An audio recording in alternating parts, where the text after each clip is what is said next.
Bukan cuma Giselle pesona Rino Soedarjo, juga pincut hati nenek-nenek.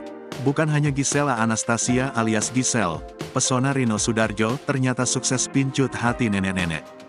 Hal tersebut bahkan diungkap langsung oleh Giselle, pacar barunya ketika bermain game bersama Luna Maya. Mulanya, Giselle ditanya Luna Maya soal hal-hal yang membuat dirinya terpincut pesona Rino Soedarjo. Gisela Anastasia, 3 hal yang membuat Anda jatuh cinta kepada Rino Soedarjo. Apa sih yang membuat kamu jadi, aduh, Mas Rino aku padamu, tanya Luna Maya dikutip dari kanal YouTube-nya, Minggu, tanggal 25 Desember, tahun 2022. Mantan istri Gading Marten ini kemudian mulai membeberkan alasannya.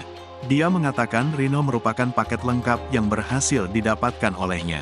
Pasalnya, dia kerap melibatkan sang pencipta dalam kehidupannya serta memiliki paras yang rupawan. Dirinya bahkan masih tidak menyangka bisa dipertemukan dan menjadi orang spesial bagi Rino Soedarjo. Yang pasti pertama Ino his heart, yang selalu mau tertuju sama Tuhan. Terus ya bohong lah kalau nggak ngelihat fisik. Sepaketan lah gitu, ungkapnya.